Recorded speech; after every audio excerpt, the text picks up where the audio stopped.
नमस्कार बच्चों, आज की गणित कक्षा में आपका एक बार फिर स्वागत है। तो हम देखते हैं कि 11.2 के हम जो सवाल कर रहे थे उनमें 10 तक सवाल हमने पहले हल कर लिए थे। अब हम इसके आगे के सवाल हल करते हैं। तो यहाँ 11वां प्रश्न हमारे पास है कि 12 मीटर ऊंची इस प्रकार से एक स्तंभ है। देखो ये पी क्यू और इसकी छाया की लंबाई 8 मीटर है। तो बच्चों आप जानते हैं कि इस प्रकार से जो स्तंभ या जो मीनार होती है, ये आपके पास मीनार है। ये मीनार जो है वो और स्तंभ जो होते हैं वो ज़मीन के साथ ऊर्ध्वाधर होते हैं, 90 डिग्री का कोण बनाते हैं। और ये यहाँ पर हो गया स्तंभ, ठीक है। तो ये एक तो ये ऊर्ध्वाधर हो गए तो इनके ये कोण समकोण हो गए। एक बच्चों आपको ये जानना है कि जो सूर्य का उन्नयन कोण होता है वो एक ही समय सारी वस्तुओं के साथ समान कोण बनाता है। तो इस प्रकार से ये कोण इनका जो है उन्नयन कोण इनका सबका क्या हो जाएगा, वो समान हो जाएगा। तो इस प्रकार से त्रिभुज समरूप हो जाएंगे और समरूप होने के बाद हम इनको जो है वो ये संगत भुजाओं का अनुपात लेकर के हल कर सकते हैं। तो हम त्रिभुज ए बी सी व त्रिभुज पी क्यू आर में लेते हैं। तो आप देख सकते हैं कोण बी बच्चों किसके बराबर है, कोण क्यू के बराबर है, क्योंकि ये समकोण है, ठीक है। समकोण होने के कारण क्या है कि स्तंभ वगैरह जो होते हैं वो सारे जमीन पर ऊर्ध्वाधर होते हैं। और कोण सी बराबर हो गया कोण आर, क्योंकि ये जो है वो एक ही समय सूर्य का उन्नयन कोण है, ठीक है। तो एक ही समय जो है वो सूर्य का उन्नयन कोण समान होता है। तो आप देख सकते हैं कि इस प्रकार से त्रिभुज ए बी सी समरूप हो गया त्रिभुज पी क्यू आर के। कौन से नियम समरूप हो गया, ए समरूपता से समरूप हो गया। तो समरूप जब त्रिभुज हो जाते हैं उनकी संगत भुजाएं समानुपाती होती है, अतः संगत भुजाएं क्या होगी बच्चों, संगत भुजाएं समानुपाती, ठीक है। तो संगत भुजाएं समानुपाती लेंगे तो आपको मैंने बताया था कि आप इस प्रकार से पहले त्रिभुज की भुजाएं लिख लें। तो ए बी जो है लिखें आप, और बी सी लिखें और सी ए लिखें। फिर आप इनमें अपॉन लगाओ और फिर बराबर लगाओ और फिर संगत भुजाओं को। तो ए बी की संगत इसमें कौन सी होगी, ए बी के सामने थीटा है, थीटा के सामने जो है वो ये थीटा के बराबर थीटा है, थीटा के सामने ये जो कोण है इसके सामने की भुजा पी क्यू। तो ये पी क्यू हो गई। इसी प्रकार से बी सी की जो है वो क्यू आर हो जाएगी और सी ए की जो है वो पी आर हो जाएगी। अब आप देख सकते हैं कि हमें जो है वो ये ए सी ए और पी आर वाले की आवश्यकता नहीं है, तो हम इसमें से इन खंडों को ले सकते हैं। तो अब या लिख देंगे इस प्रकार से, या आप ये कह सकते हैं कि ए बी बटे पी क्यू बराबर हो गई बी सी बटे क्यू आर, ठीक। तो आप देख सकते हैं कि ए बी आपके पास है, ऊंचाई एक बार मान लेते हैं मीनार की एच, और ये हो गया आपके पास पी क्यू बच्चों कितनी है, ये आपके पास 12 है, ठीक है। और बराबर में बी सी आपके पास है 56 और क्यू आर जो है वो 8 है। तो आप 6 गुना कर दीजिए। तो इस प्रकार से 8 गुना एच बराबर हो गया 12 गुना 56। तो ठीक है, इस प्रकार से एच बराबर आ गया 12 गुना 56 बटे 8। तो देखो 8 से कैंसिल होता है, 8 सते 56। तो इस प्रकार से एच बराबर यानी 8 एक 8, 8 सते कितने हो गई 56 होगी। तो 12 सते 84 मीटर जो है उसकी क्या होगी, ऊंचाई होगी, ठीक है। अतः मीनार की ऊंचाई कितनी आ गई, अतः मीनार की ऊंचाई बराबर कितनी होगी, एच बराबर होगी 84 मीटर, ठीक है। इस प्रकार से अपने इसको हल कर सकते हैं। अब लेते हैं इसका 12वां प्रश्न। तो यहाँ 12वें प्रश्न में आप देख सकते हैं बच्चों कि आपको ये दिया हुआ है कि ए डी स्क्वेयर बराबर है आपके पास B D O D C का गुणा। तो यहाँ पर आप देखें कि चूंकि आपको दिया हुआ है कि ए डी स्क्वेयर बराबर है बी डी गुणा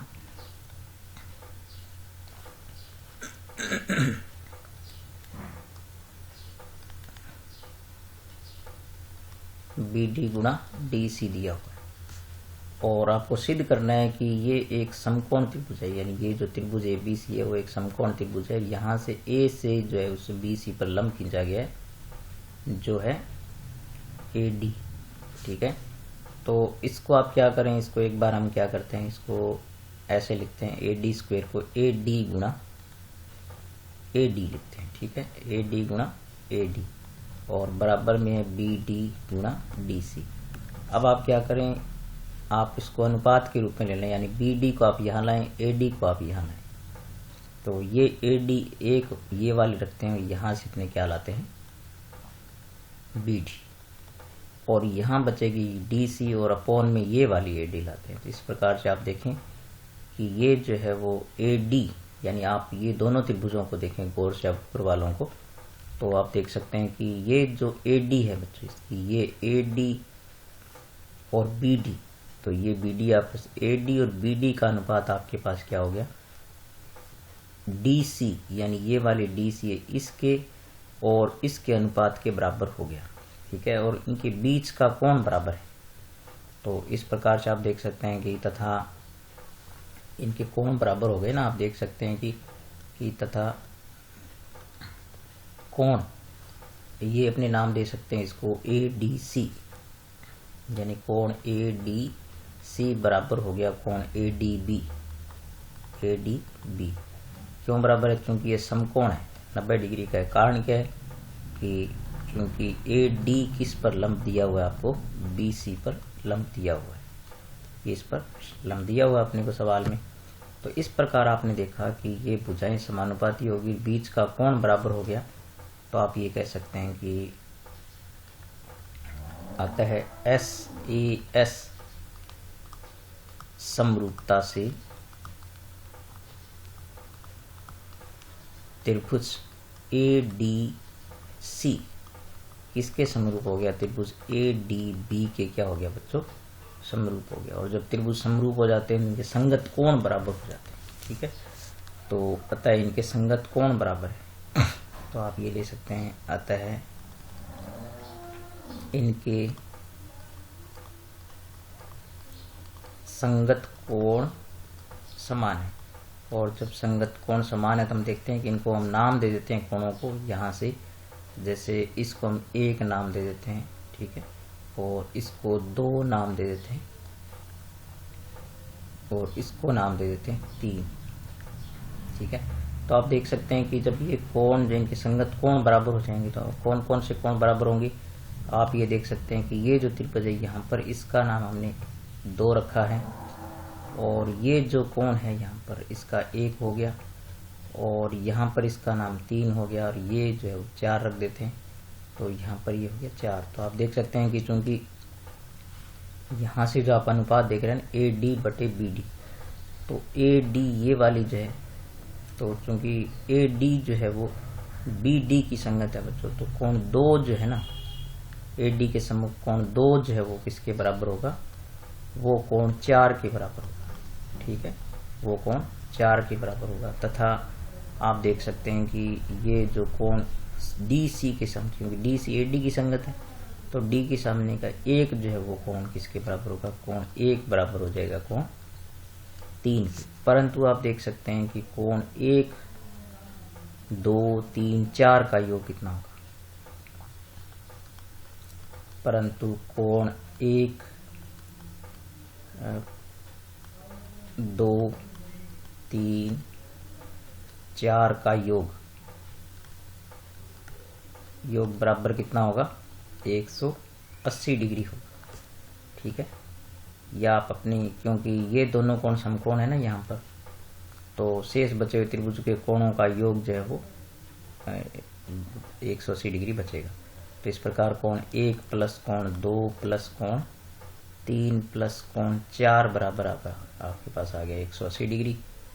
तो इसमें आप क्या करो, हमें 1 और 4 को रखना है, तो हम क्या करते हैं कि 1 और 4 को रखना है, 2 को हम बच्चों लिख सकते हैं कोण 2, 1 और 4 को रखना है ना अपने को, तो हम 2 को बदल सकते हैं, 2 को हम क्या रख सकते हैं, 2 को कोण 4 रख सकते हैं, क्योंकि यहाँ से 2 बराबर 4 है ना, तो कोण 1 प्लस कोण 2 की जगह हो गया 4, और कोण 3 जो है वो किसके बराबर, आपके पास 1 के बराबर, तो यहाँ पर कोण 1 हो गया और कोण 4 को कोण 4 रहने दो, तो बराबर हो गया 180 डिग्री।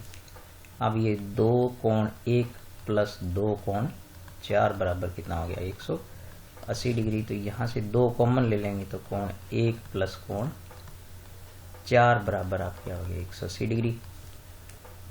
इस प्रकार से कोण 1 प्लस कोण 4 जो बच्चों कितना हो गया 180 डिग्री बटे 2।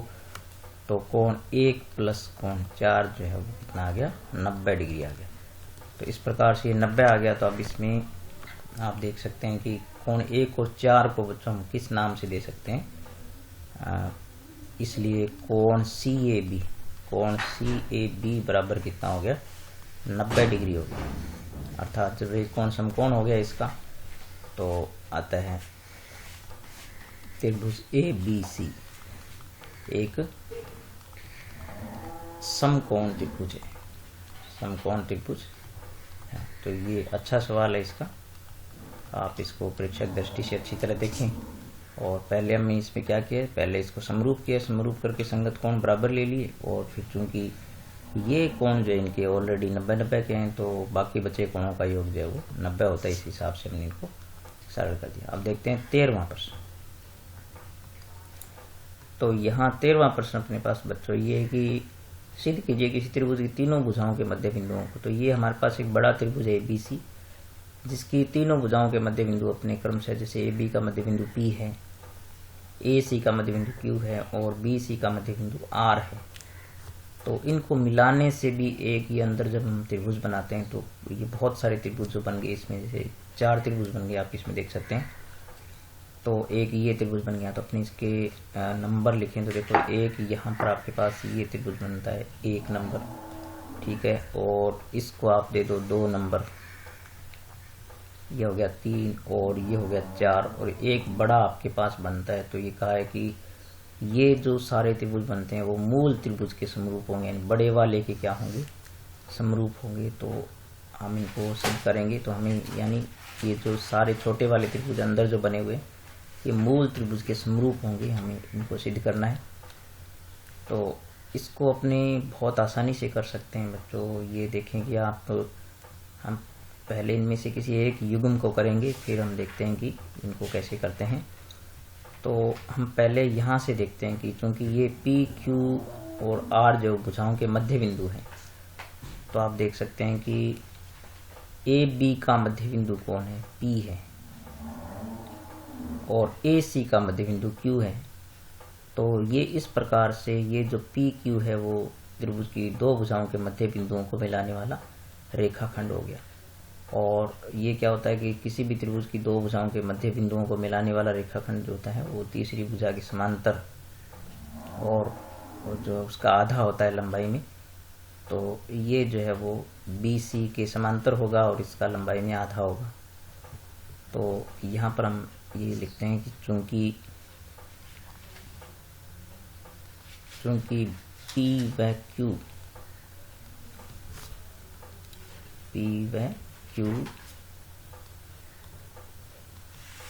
भुजा AB व AC के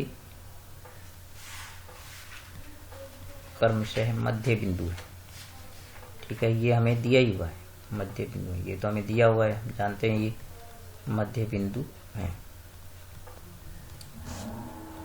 तो इस प्रकार से PQ बच्चों, यानी PQ जो है वो इस प्रकार से किसके समांतर होगी BC, और साथ में PQ जो है वो क्या होगी 1/2 BC, जिसके समांतर होती है उसके आधी भी होती है। तो ये परिणाम नंबर 1 आप यहाँ पर लिख के रखें एक बार, ठीक है। और इसी प्रकार से हम ये कह सकते हैं कि Q व R जो है, Q व R क्रमशः भुजा AC व BC के मध्य बिंदु है, ठीक है। तो इस प्रकार से जो इनको मिलाने वाला रेखाखंड है मध्य बिंदु है। तो इस प्रकार से इनको मिलाने वाला जो ये QR रेखाखंड है बच्चों, ये QR जो है वो किसके समांतर हो गया, ये समांतर हो गया AB के, ठीक है। और साथ में QR जो है वो किसके बराबर हो गया, 1/2 BC हो गया, नहीं सॉरी AB हो गया, ये AB का ही आधा होगा, जिसके समांतर होता है उसी का लंबाई में आधा होता है। तो ये परिणाम आप इनको 2 नाम रख सकते हैं। तो यहाँ से आप देख सकते हैं कि जो PQ BC के समांतर है, यानी ये जो PQ है बच्चों वो BC के समांतर है, तो PQ जो है वो BR के भी क्या होगा, समांतर होगा। यानी इसलिए अपने कह सकते हैं कि यहाँ से अपने मैं लिखूँ यहाँ पर, इसलिए PQ आप ये नोट करें कि PQ समांतर हो गया BR के, क्योंकि BC का ही खंड कौन है, BR है। इसी प्रकार से आप ये कह सकते हैं कि QR जो है वो BP के क्या होगा, QR, यानी ये QR जो है जब AB के समांतर है तो AB का ही खंड कौन है, PQ है, तो PB है सॉरी, तो ये PB के भी क्या होगा, समांतर हो गया। और फिर आप देख सकते हैं कि PQ जो है वो BC का आधा है, यानी PQ जो है वो BC का आधा है, तो BC का आधा कौन है, BR भी है, ठीक है। तो इसलिए PQ जो क्या हो गया, PQ वो किसके बराबर हो गया, BR के बराबर भी हो गया। इसी प्रकार QR जो है वो किसके बराबर हो गया, PB के बराबर हो गया, ठीक है, क्योंकि AB का आधा कौन है, PB, क्योंकि ये P मध्य बिंदु है। तब आप यहाँ से देख सकते हैं कि इन परिणामों से आपने देखा कि इस चतुर्भुज में, यानी चतुर्भुज PBRQ की सम्मुख भुजाएं समांतर और बराबर है। तो आप ये कह सकते हैं कि अतः चतुर्भुज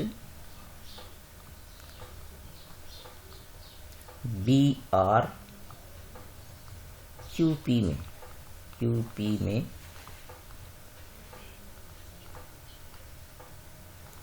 सम्मुख भुजाओं की युग्म, सम्मुख भुजाओं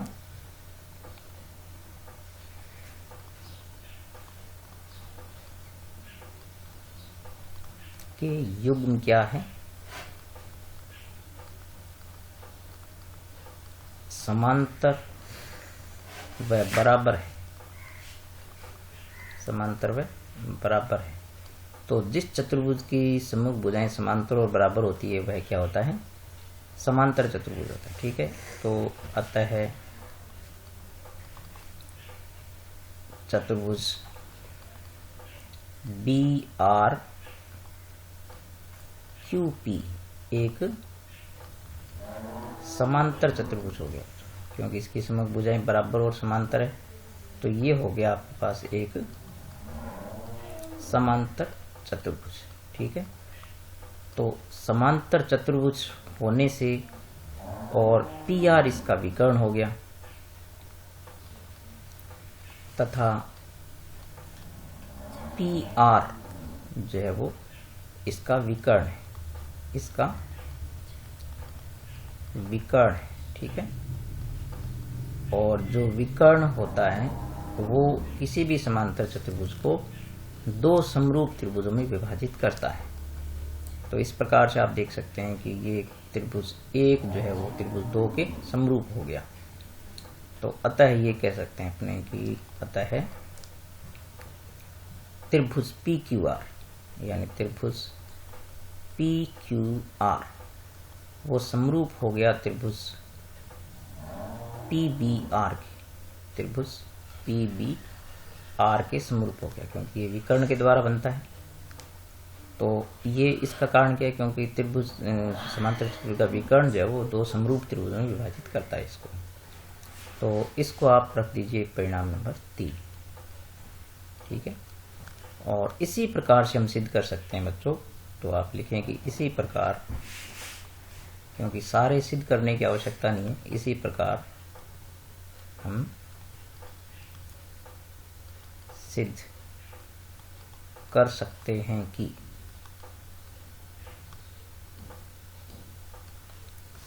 कि त्रिभुज पी क्यू आर, यानी त्रिभुज पी क्यू आर जो वो किसके समरूप हो जाएगा, इस त्रिभुज के सी क्यू आर के, त्रिभुज सी क्यू आर के भी समरूप हो जाएगा।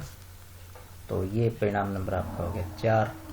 और इसी प्रकार से आप सिद्ध कर सकते हैं कि त्रिभुज पी क्यू आर जो है वो किसके समरूप हो जाएगा, त्रिभुज पी क्यू ए के भी समरूप हो जाएगा। त्रिभुज पी क्यू ए के भी क्या हो जाएगा, समरूप हो जाएगा। तो ये परिणाम नंबर 5 आ गया। तो इस प्रकार आप देख सकते हैं कि ये जो एक त्रिभुज है वो बारी बारी से सबके समरूप हो गया, बीच वाला त्रिभुज है वो बीच सारों के समरूप हो गया। तो यहाँ हम देख सकते हैं कि ये सबके समरूप हो रहा है। और फिर अपने देखते हैं कि जब हम यहाँ देखते हैं तो ये चूंकि पी बी आर क्यू एक समांतर चतुर्भुज है, तो इसके सम्मुख कोण भी समान होंगे। तो ये कोण जो है वो इसके बराबर होगा, ठीक है। और ये वाला कोण जो है बच्चों वो इसके बराबर होगा, क्योंकि ये भी तो एक समांतर चतुर्भुज है, ठीक है। तो इस प्रकार से आप देख सकते हैं कि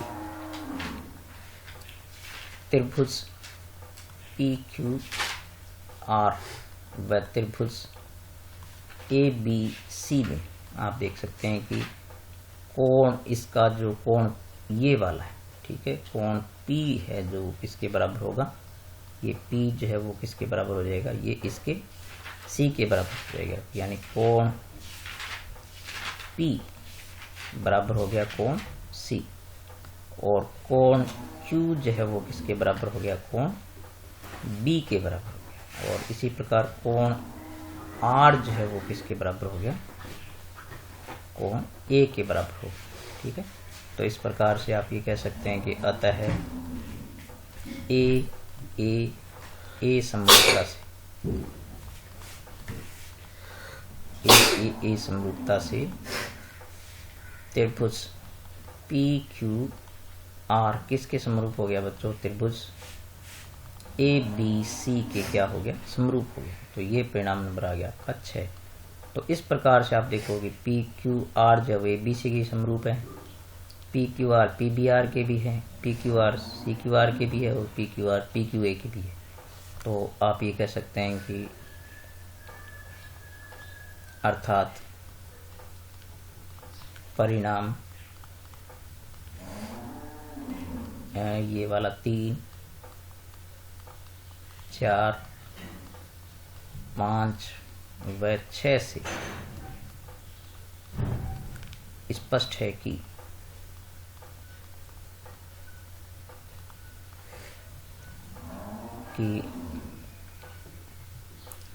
ये सारे त्रिभुज परस्पर क्या है, समरूप है, ठीक है। यानी स्पष्ट है कि जो अंदर त्रिभुज बन रहे हैं ना, तो आप इनके नाम लिख दें। यानी त्रिभुज पी क्यू आर किसके समरूप हो गया, त्रिभुज पहले पी बी आर के, फिर ये समरूप हो गया त्रिभुज सी क्यू आर के, और फिर ये समरूप हो गया त्रिभुज पी क्यू ए के, और फिर ये समरूप हो गया त्रिभुज ए बी सी के, ठीक है। अर्थात इस प्रकार से बने हुए आप ये लिख सकते हैं कि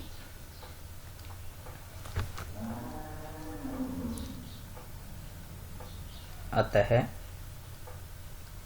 मध्य बिंदुओं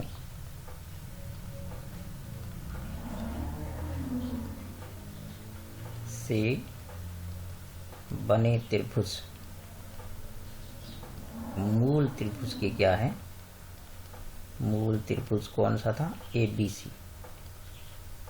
सी के समरूप, ठीक है। इस प्रकार से हम ये स्पष्ट कर सकते हैं, सिद्ध कर सकते हैं। तो यहाँ थोड़ा सा ये प्रश्न लंबा है, लेकिन आप ध्यान से देखें कि पहले आप क्या करें, ये एक समांतर चतुर्भुज सिद्ध कर दें। समांतर चतुर्भुज सिद्ध करने से जो वो ये इसके समरूप हो गया, एक त्रिभुज 2 के समरूप हो गया। तो ये हमने यहाँ पर सिद्ध किया, इसको यहाँ पर ये रहा, तो ये सिद्ध किया।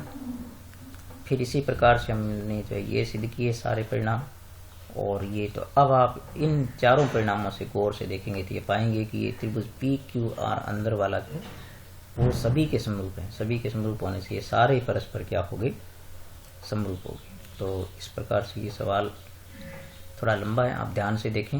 और अब इसके बच्चों 2 प्रश्न बच गए हैं जो मैं आपको नेक्स्ट वीडियो में बताऊंगा। तो आप इन प्रश्नों को गौर से देखें और अपने नोटबुक में नोट करें। और मेरे चैनल को आप देखें बच्चों, लगातार अपने दोस्तों को भी कहें। और इन आपके लिए जो बिल्कुल एकदम मैं फ्री में जो आपके ट्यूशन की तरह ये चीज़ें उपलब्ध करा रहा हूँ, तो आप इसका फ़ायदा उठाएं। ठीक है बच्चों, मिलेंगे नेक्स्ट वीडियो में, तब तक नमस्कार।